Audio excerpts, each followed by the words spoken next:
You're looking at a group photo taken on the steps of an isolated Alala sanitarium the locals dubbed Starvation Heights. Still call it that. Some of the photo are staff, few maybe patients.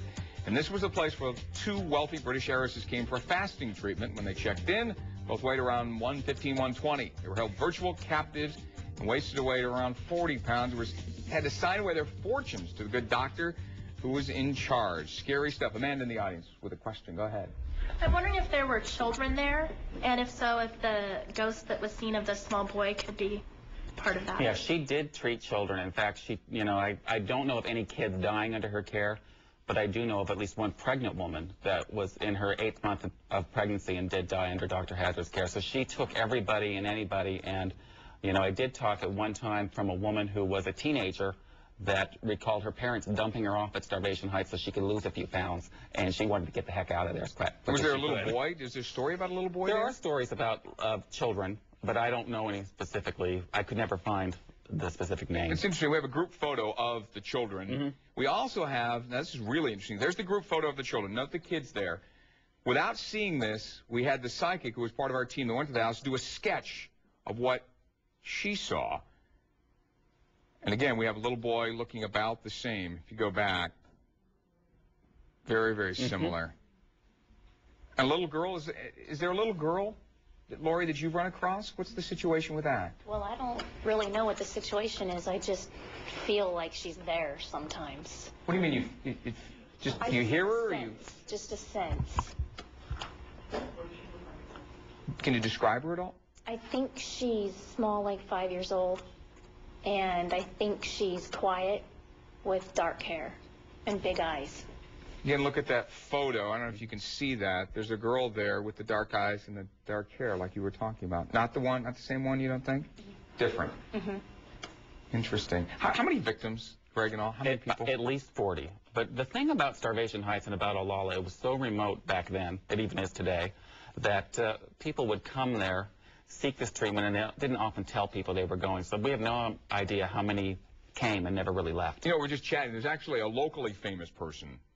That's right. Daisy Haglund, which is Ivor Haglund's mother, was one of Dr. Hazard's murder victims, actually. Not at Olalla, but here in Seattle. Really? Did Ivor Haglund ever go there? And Ivor was 6, and he was treated by a doctor, too, at one point. And still, can you imagine if she had killed him, we'd have no clam chowder? No, I'm serious. Charlotte is a psychic who was part of the team who went there to check out this house. Now, what did you sense? I mean, what were the general senses when you arrived there? Because you didn't know any of this background story. It was very heavy. We went there really anticipating a good investigation. We were all really pumped and ready to go. Once we got there, attitudes changed. Everybody just was quiet, very serious. The whole atmosphere was just very negative.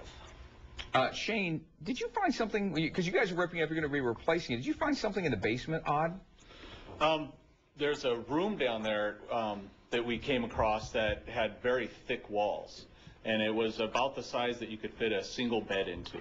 And it had just a little peephole in the door, and it had a lock on the outside. So this is a room in the basement, separate from the rest of the rest of the house? Absolutely isolated from the rest of the house. Charlotte, did you get any sense when you saw that room about what that was? Yes.